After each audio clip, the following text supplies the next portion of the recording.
El doctor Sebastián Ugarte de la Clínica Indice nos acompaña aquí en el set de Tele 13 para responder algunas de nuestras dudas que han surgido a partir de lo que se ha anunciado en el día de hoy. ¿Cómo está, doctor? Buenas noches, gracias. Muy bien, con algo de preocupación, pero bien, Ramón. Como todos, preocupados y ocupados es lo que se estamos diciendo en el día de hoy. Pero viene la pregunta, doctor Ugarte, ¿basta con rebajar los aforos, según su juicio, al retroceder a la fase 3 para tratar de controlar el aumento específicamente en la región metropolitana, a su juicio? No, la verdad es que ninguna de las medidas tomadas en singular ni en conjunto lograrán disminuir el aumento que va a ocurrir de todas maneras. Pero es una de las medidas. Sin duda, la vacunación, el uso de mascarilla, el distanciamiento, lavado de manos y la ventilación son clave. La transmisión del riesgo, informar que esta es una de las variantes más contagiosas que hemos enfrentado jamás, son elementos claves. ¿La percepción de riesgo le parece que está siendo tomado muy livianamente por la población en general? Yo creo que efectivamente en un momento se utilizó un lenguaje que se hablaba incluso cuando estábamos en pandemia, como si esto hubiera quedado atrás y Chile hubiera superado esa etapa. La verdad es que con excelentes niveles de vacunación, con esta nueva variante igual existe la posibilidad de contagio y las cifras que han aumentado de manera muy llamativa nos seguirán sorprendiendo, Ramón, en las semanas que vienen. Doctor Ugarte, ¿qué le parece que ahora el contacto estrecho lo determine la autoridad en circunstancias especiales? Eso fue lo que se informó esta mañana, porque quedó en realidad la duda. Por ejemplo, si una persona da positivo en su casa, ahora las personas que viven con ella quedan en esta nueva categoría que se llama en alerta de COVID. No sé si a usted le quedó bien claro aquello o es rebajar un poco también en el mismo sentido esa percepción de riesgo. Bueno, ahí yo creo que el testeo, la trazabilidad y el aislamiento es clave. O sea, todo lo que se puede hacer para aumentar el testeo, aumentar la trazabilidad es tremendamente necesario. El generar este nuevo concepto, creo que lo que está tratando de buscar es que aquellas personas que son identificadas como un caso le informen a todos sus contactos y no se inhiban frente a una suerte de denuncia a la autoridad de sus verdaderos contactos. Es como una cosa de autorresponsable, pero es traspasarle a la persona un poco esa responsabilidad. Exactamente, busca un poco la responsabilidad individual como un complemento a la acción de la autoridad. Pero ahí está el punto, Ramón.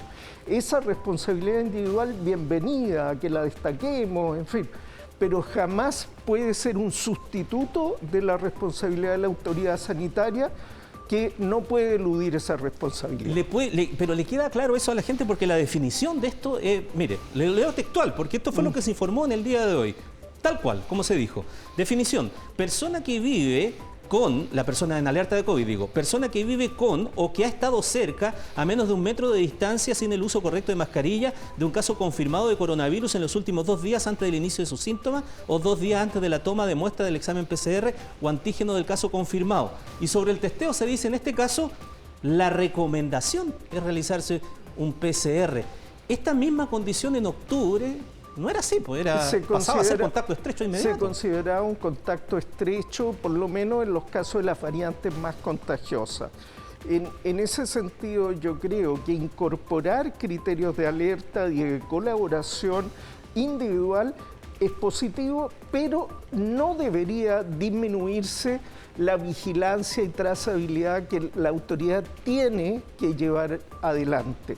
Sin duda que en un momento más adelante, en 2 o 3 semanas, van a ser tantos los casos diarios que el sistema de trazabilidad se va a ver probablemente abrumado. Quizá está apuntando hacia esa lógica. Es muy probable. ¿Hay suficiente evidencia científica acumulada, doctor Ugarte, para reducir el aislamiento de los casos que den positivos? Porque esa fue otra de las cosas que se informó hoy. De 10 a 7 días de aislamiento. Porque parece que fuera contradictorio si estamos nuevamente subiendo el pico, ¿no? Bueno, había una tendencia a nivel internacional de hacer 2 cosas: disminuir los días de aislamiento y fomentar el teletrabajo, disminuir la presencialidad en los trabajos.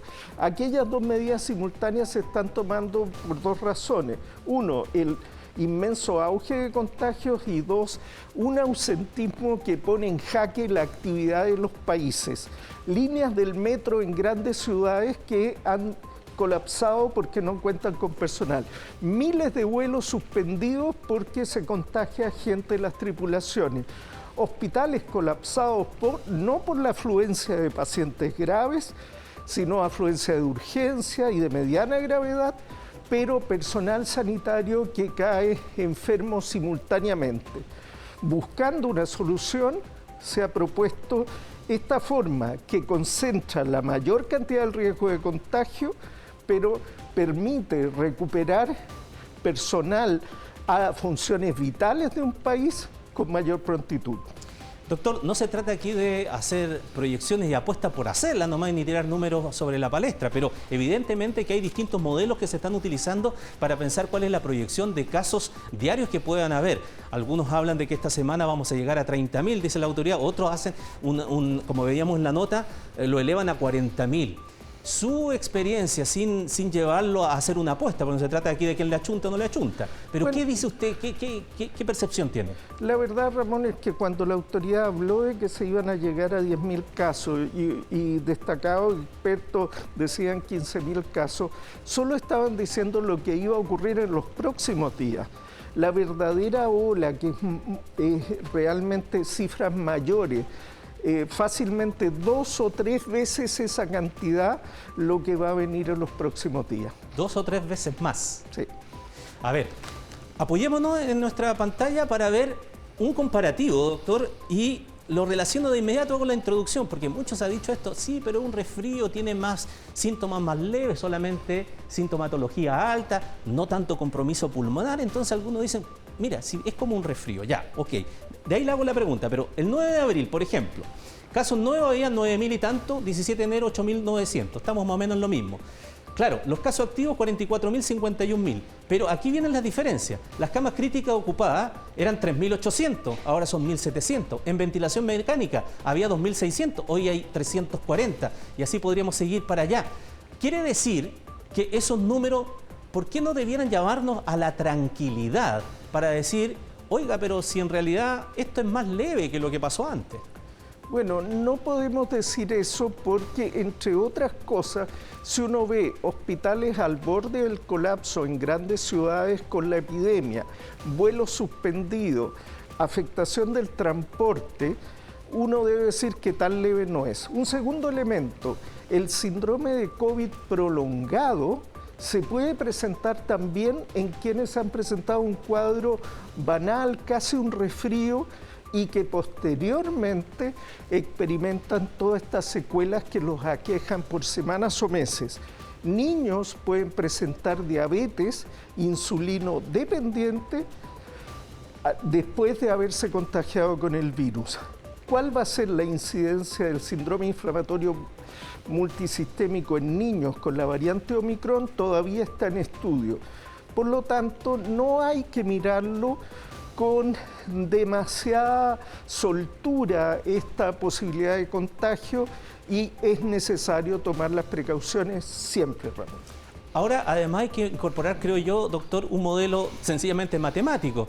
Evidentemente, aunque pueda ser de una sintomatología más leve, si exponencialmente los casos aumentan, bueno, al final los números van a ser distintos, pero vamos a llegar a la misma situación, ¿o no? Efectivamente, si pensamos que tiene un 40 o hasta un 70% menos de hospitalizaciones, pero los números se multiplican por 6, 7 veces lo que habíamos tenido antes, esa disminución de hospitalizaciones no alcanza a compensar el aumento de casos. Ojo, que no todas las hospitalizaciones son graves.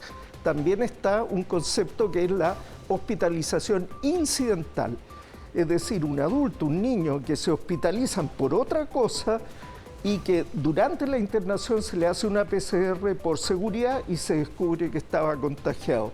Esos también van a aparecer en el recuento de hospitalizados. Y una última pregunta, doctor, que creo que es sumamente interesante recalcarlo, el mensaje de la incidencia que tienen los vacunados. Yo estuve viendo datos del Ministerio de Salud que se cruzaban también con metodologías de contabilización que hizo la Universidad de Santiago hace algunos días y fueron publicadas el fin de semana, en donde daban cuenta que efectivamente las personas que caían a hospitalización e incluso a UCI, que tenían esquema incompleto o que tenían esquema completo o que tenían tercera dosis, las diferencias eran bastante notables. Efectivamente, esto ya se describió en Nueva York, se ha descrito en Alemania y se está viendo en Chile, que claramente de ese porcentaje que está en ventilación mecánica, que está grave, que está en la UCI, cuando vemos su estado de vacunación, vemos que aquellos que no tienen su esquema de vacunación completa tienen 20 veces más riesgo de hacer una forma grave la enfermedad. 20 veces. Hay que grabarse ese número. Ese número. Doctor Ugarte, muy amable como siempre. No, un privilegio compartir contigo hoy. Gracias.